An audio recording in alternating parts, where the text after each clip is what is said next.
Viewers, আমরা আজকে একটা সুন্দর টপিক নিয়ে কথা বলবো। আমরা পুরোনো দিনে অনেক সিনেমা দেখতাম, যেমন হচ্ছে 403-এর ঘর, মোল্লাবাড়ির বউ। মানে হচ্ছে কি, একজন ভদ্রলোক তিনি বিয়ে করেই যাচ্ছেন, তার বাচ্চা হচ্ছে না। তো তার ধারণা যে হচ্ছে সাধারণত হচ্ছে বাচ্চা মেয়েদের সমস্যার জন্যই হয় না। আসলে কিন্তু এটা একদম ভ্রান্ত ধারণা।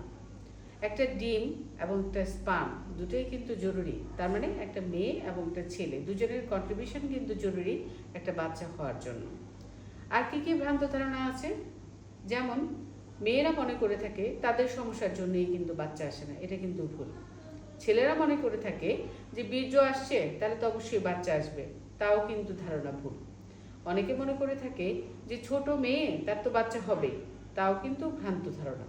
অনেকে মনে করে যে একদম সাইকেলটা রেগুলার হচ্ছে না, প্রতি মাসে মাসে আসছে না, অনিয়মিত মাসিক, তাহলে তো তার বাচ্চা হবে না, এটাও কিন্তু ভুল ধারণা। অনেকে মনে করে থাকে অনেক দিন ধরে হচ্ছে আমি পিল খাচ্ছি, আমার তো তাহলে বাচ্চা হবে না, এটাও কিন্তু ভুল ধারণা। সুতরাং এসব কুসংস্কারের মধ্যে না থেকে যাদের 1 বছর স্বামীর সাথে থাকার পরেও বাচ্চা আসছে না, তারা দ্রুত Book appointment গাইনোকোলজিস্টের 018 কনসাল্টে 419 আসবেন এবং নিচে 76247. দেওয়া স্ক্রিনের নাম্বারে যোগাযোগ করুন।